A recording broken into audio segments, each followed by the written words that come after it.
Hola familia, muy buenas noches, me da mucho gusto que estés conectado. El día de hoy vamos a tener un mensaje bastante bueno de parte de nuestro Señor y Dios, ¿no? Es el título de este mensaje: de la derrota a victoria, el regreso épico que deja boca abierto a todos, ¿sí? Y este Salmo número 68 lo vamos a dividir en dos partes. La primera parte va a tratar todo lo referente a quién es nuestro Dios, ¿sí? Como Él es el Todopoderoso, el que nadie le puede hacer frente y el que tiene pleno cuidado por los suyos, ¿sí? Entonces, si nosotros deseamos transitar de la derrota a la victoria, nosotros tenemos que depositar nuestra confianza en Dios. Y esto es algo que cada uno de nosotros debe de tener totalmente claro. La única forma en que tú y yo podamos alcanzar la victoria en esta vida es depositando nuestra confianza en Dios. Así que va a ser un mensaje que va a traer mucha sabiduría a nuestro corazón. Dios quiere darnos consejo y quiere llevarnos de victoria en victoria. Así que vamos a dar lectura a este Salmo 68 que nos dice: levántese Dios, sean esparcidos sus enemigos y huyan de su presencia los que le aborrecen. Como es lanzado el humo, los lanzarás. Como se derrite la cera delante del fuego, así perecerán los impíos delante de Dios. Mas los justos se alegrarán, se gozarán delante de Dios y saltarán de alegría. Cantad a Dios, cantad salmos a su nombre. Exaltad al que cabalga sobre los cielos. Ja es su nombre. Alegraos delante de Él. Y esto es algo que es totalmente real. Nuestro Dios es el Todopoderoso. No hay nadie que se llegue a comparar con Él. Y esto es algo que tú y yo tenemos que tener sumamente claro. No hay Dios como nuestro Dios. Absolutamente nadie. No hay quien se le compare. Él es el creador y fundador de todo lo que existe, tanto el mundo visible como el invisible, tanto el mundo material como el mundo espiritual, y por tanto toda potestad le es dada a Él. Él tiene pleno control y dominio sobre todo ello. Y esto es algo que debemos de tener en nuestra cabeza. Absolutamente nadie se puede comparar a Dios, ¿sí? Y esto es algo que debe de entrar en nuestra mente y en nuestro corazón, porque muchas veces creemos que existe una dicotomía, ¿no? Dios y el diablo, y esto es realmente una mentira. Dios es infinitamente mayor que el mismo diablo, su creación, ¿sí? Ese ángel de luz, ¿sí? Entró soberbia en su corazón, entró el pecado en su vida, ¿sí? Y fue totalmente desterrado. Él quiso crear a alguien, ¿sí? Que fuera el director de la alabanza para él, ¿sí? Pero la soberbia entró en él y quiso ser igual a Dios, ¿sí? Y entonces entró el pecado en él y el pecado no puede habitar delante de Dios y entonces lo destierra. Y muchas veces se nos hace creer en esta cultura, ¿no? El mismo cine, ¿no? Nos presenta como si el diablo fuera un oponente para Dios, pero esto no es así. No es oponente para él. No existe alguien que sea lo suficientemente fuerte, lo suficientemente poderoso para presentar un fuerte, una lucha contra nuestro Dios. Y esto es algo que debemos de tener presente. Nadie se compara a nuestro Dios. Y nadie puede permanecer en contra de Él. Y esto también es algo verdad y nos pone, ¿no? Como es de que son como el humo sus enemigos, ¿no? Que son esparcidos, ¿no? Con esa sencillez de que ves tú el humo por un momento, pero ves cómo se va desvaneciendo. Así son los enemigos delante de Él. Son como la cera que al mismo fuego, ¿sí? ¿Qué es lo que pasa? ¿Qué es lo que sucede? Se va derritiendo, ¿sí? Esa dureza que presenta en un principio se ve totalmente descabrejada, ablandecida y derretida, ¿no? Y eso es lo que pasa contra aquel que se quiere oponer a Él, ¿sí? Ahora, tenemos nosotros que entender que no hay victoria, ¿sí? En aquellos que se convierten en enemigos de Dios. Y aquí la pregunta importante es, ¿quién puede ser un enemigo de Dios? ¿No? La respuesta la encontramos en la misma Biblia. Esto es algo que nosotros tenemos que tener presente. Primera de Juan, ¿sí?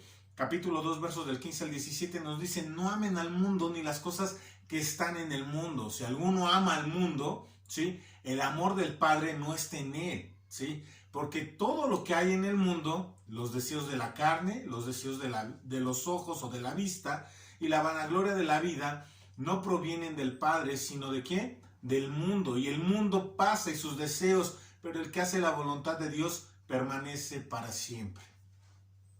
Entonces aquí se nos da la respuesta de quién es enemigo de Dios, ¿no? Y los enemigos de Dios tienen ciertas connotaciones o ciertas características, ¿sí? Y esto es algo que nosotros podemos ver de una manera clara, ¿no? Nos dice los deseos de la carne, ¿no? La inmoralidad sexual, la lujuria, todos aquellos, por ejemplo, que se están acostando con sus novios, ¿sí? Todas aquellas chicas que se acuestan con sus novios, pues están dándole rienda suelta a los deseos de la carne, ¿no? Y viceversa. Los hombres que se acuestan con sus novias, ¿sí? Pues esto es algo que es inmoralidad sexual, es lujuria, ¿sí? ¿Y cómo lo cataloga Dios? Como un enemigo suyo. También los deseos de los ojos, ¿no? La codicia, ese corazón que se va sobre el materialismo, ¿no? También es algo que Dios no desea, ¿sí? Tú puedes estar contento y decir, ya vi el nuevo carro, ¿no? De mi amigo, ¿no? Y tú decir, pues qué chido, que Dios lo bendijo con ese auto, pero nunca tener ese deseo o esa codicia desmedida, ¿no? Ese materialismo de que, yo por qué no tengo uno, ¿no? Y empiezas acá como que a sacarte de onda, ¿no? Eso tú lo tienes que dejar totalmente afuera, ¿sí? Y esto es algo que nosotros tenemos que entender con suma claridad. También nos dice la vanagloria de la vida, el deseo de ser exaltado, ¿no? De ser reconocido, ese orgullo que es como que desmedido, ¿no? No debemos de tener nosotros esas cuestiones, ¿sí? Si tú te das cuenta en el ejemplo que hablábamos al principio, ¿qué es lo que pasó con el diablo? ¿No? Entró ese orgullo, ese deseo de ser exaltado, ese deseo de tomar el lugar de Dios, ¿no? De ser reconocido, ¿no? Tenía un orgullo que era desmedido, ¿no? Y tener deseos de poder o de dominación, ¿no? También es algo que no debe de existir en tu corazón. Cualquiera que practica cualquiera de estas cosas, ¿sí?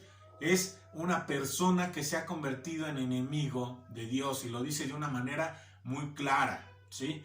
¿Y qué va a pasar con estos? Pues van a ser totalmente esparcidos. Es algo que va a suceder, no es algo como que creemos que va a pasar, no, ¿sí? Son totalmente como la hoja seca, ¿no? Al que le soplas y se desplaza, ¿no? Como el humo al cual se desvanece con sencillez, o la cera que en el fuego es consumada, ¿no? Se derrite, ¿sí? Y dice que los malvados van a perecer delante de la presencia de Dios.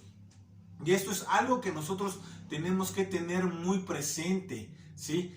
El hombre va a vivir, pero lo que pasamos por aquí es algo transitorio, corto, ¿sí? Hay todavía vida, ¿sí? Después de esta vida, y esto es algo que nosotros tenemos que entender y comprender con toda claridad, ¿sí? Y lo eterno, ¿sí?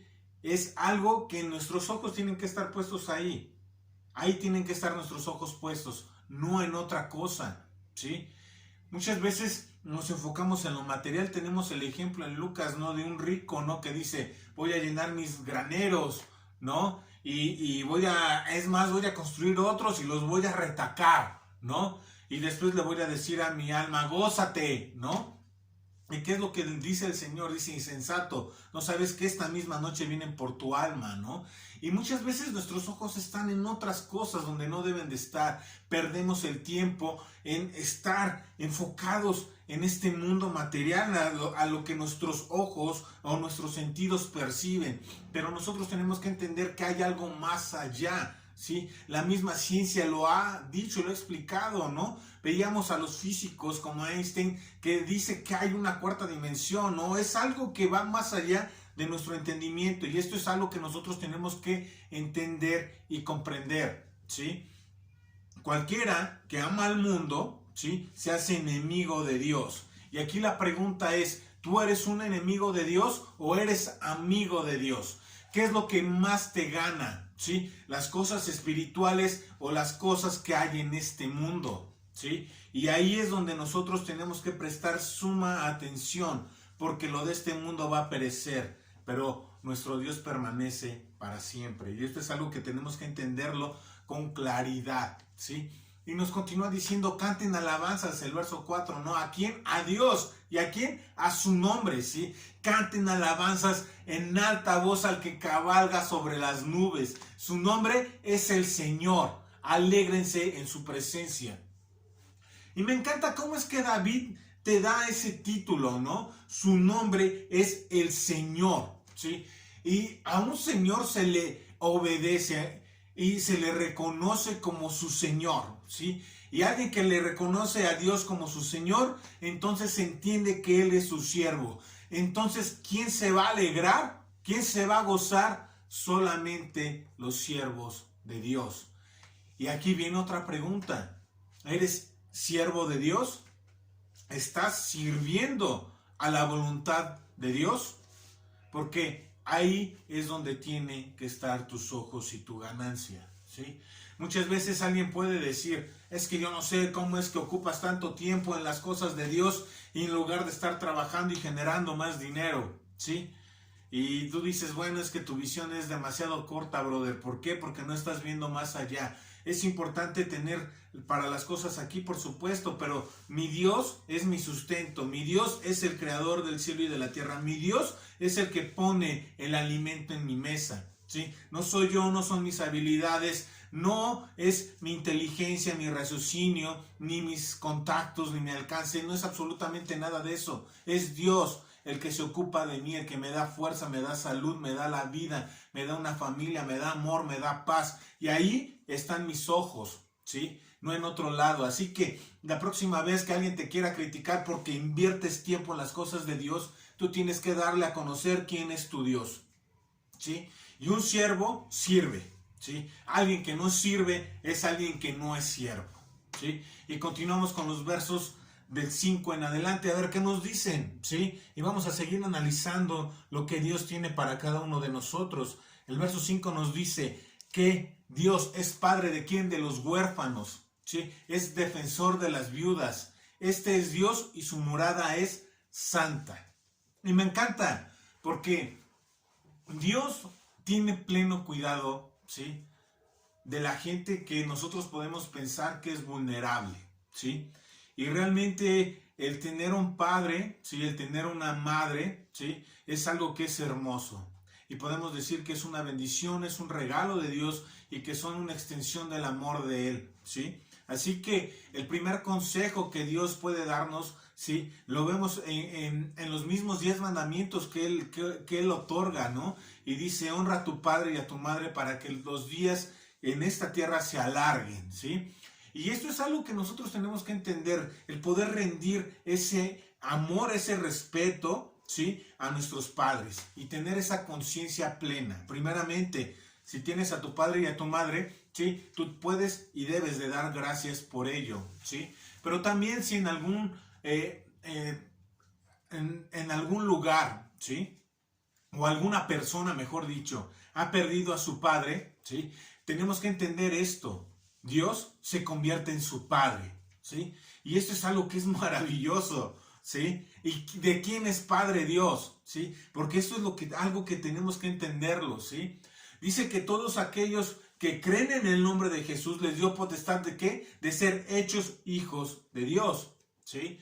Y muchas veces nosotros podemos pensar que aquellas personas que no tienen un padre físico, ¿sí? Se encuentran como que indefensas, pero esto no es así. Dios tiene pleno cuidado de ellos. Esto es algo que nosotros tenemos que entender, ¿sí? Nos continúa diciendo, también es defensor de las viudas, ¿sí? Aquellas que han perdido a su marido, no te sientas sola. No creas que estás desprotegida. No creas que no hay alguien cuidando de ti. Por supuesto que hay alguien cuidando de ti y ese es Dios, ¿sí? Y lo dice de esta forma, este es Dios, ¿sí? Quien el padre de los huérfanos, el defensor de las viudas, ¿sí? ¿Y cuál debe de ser el corazón que nosotros debemos también tener para aquellas personas que se encuentran huérfanas, aquellas personas que se encuentran viudas? Tienes que tener un corazón lleno de amor para con estas personas, ¿sí? Y dar más amor incluso a aquellas que pues están pasando por estas situaciones que son difíciles realmente, ¿sí? Y debes demostrar ese amor, ese cariño, ese respeto, ¿sí? Siendo atento, dando un buen consejo, ¿sí? Poniendo las manos también, estirando las fuerzas, ¿sí? Dando amor práctico, ¿sí? Y esto es algo que debe de existir en nuestras vidas. Amemos a nuestros hermanos, amemos a aquellos que a lo mejor perdieron a su padre, amemos a aquellos que han perdido a su esposo, ¿sí? Pero también es una voz de aliento, de ánimo, de esperanza, de consuelo, el entender que tu Padre es Dios, ¿sí? Si has pasado por esta situación, y también entender que Dios defiende a las viudas, ¿sí? Dios se ocupa de ustedes, no tengas ninguna duda de ellos. Este es nuestro Dios, ¿sí? Y tienes que entender, ¿sí? Que Él es santo, ¿sí?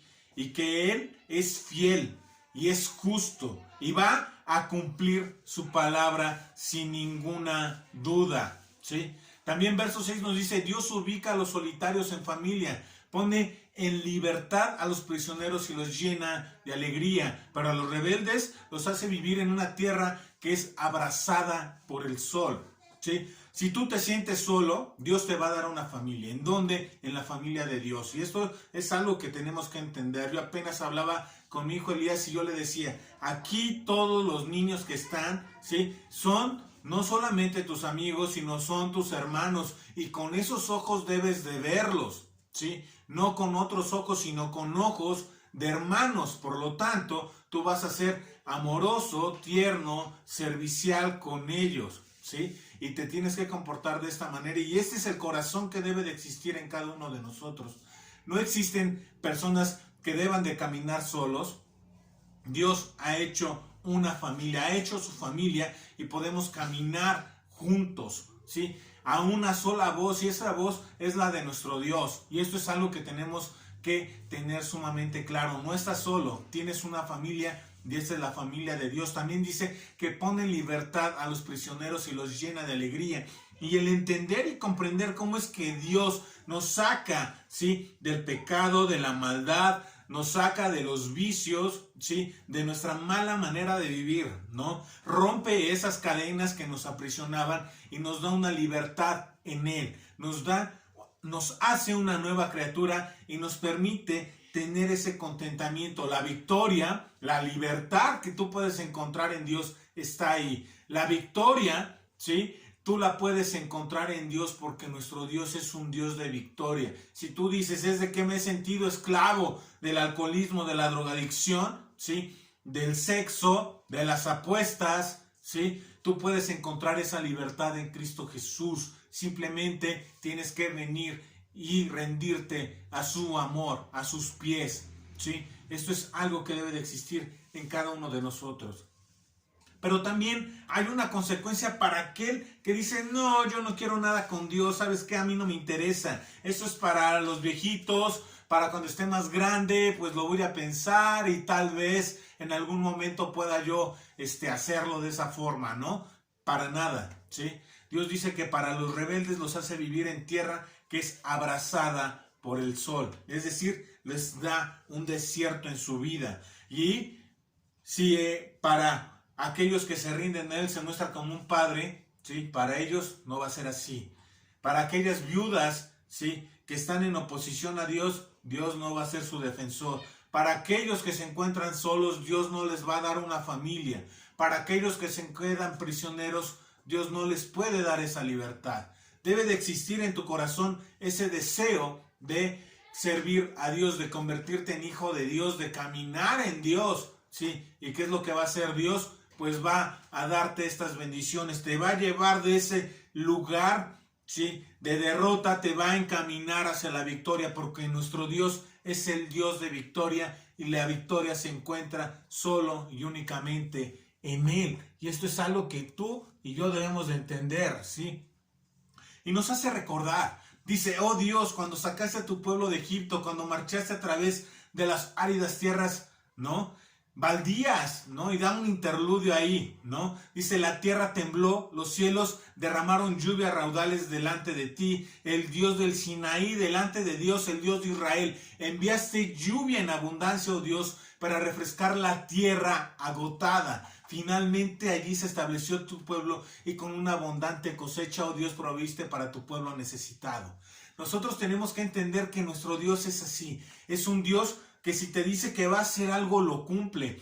Pero no solamente te da esas palabras, sino lo demuestra con hechos, con un poderío en tu vida, de manera visible. Y es algo que tú y yo hemos podido experimentar desde que nos tomamos de la mano de Dios. ¿Sí? Hace temblar absolutamente todo, nos lo quita de encima, aquello que nos detenía, que nos aprisionaba, lo hace a un lado, pero también nos da en abundancia, ¿sí? Su bendición. Y Él tiene cuidado de nosotros. No es simplemente la capacidad que nosotros podamos llegar a tener, que también es algo que da nuestro Señor y Dios, ¿no? Sino es su mano amorosa que nos proviste en todo momento. Esta es la clase de Dios que tenemos, un Dios que es victorioso, ¿sí? Un Dios que no se le puede oponer absolutamente nada y que pone los ojos en aquellos que deciden doblegar su corazón en Él. Si tú deseas transitar de derrota a victoria, tienes que doblegar tu corazón a Dios, reconocerlo en todos tus caminos y Él se va a convertir en aquel que se va a convertir en tu protector, en tu defensor, pero también va a extender Él su brazo poderoso para quitar a los enemigos que tú puedas enfrentar en esta vida. Así que, hermano, en esta noche nosotros hemos aprendido la clase de Dios que tenemos y nosotros tenemos que tener esa confianza en Él, en que la victoria la podemos alcanzar en Él solamente, no en lo que nosotros podamos hacer. Realmente nuestro alcance es corto, pero lo que puede hacer Dios en nuestra vida es algo que es sorprendente y tenemos que recordar que nuestra vida no solamente es esta, sino que hay algo que es eterno.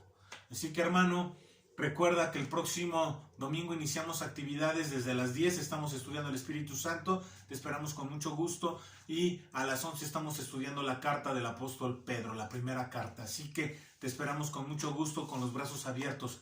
Te mando un fuerte abrazo y recuerda que te amo. Que Dios te bendiga.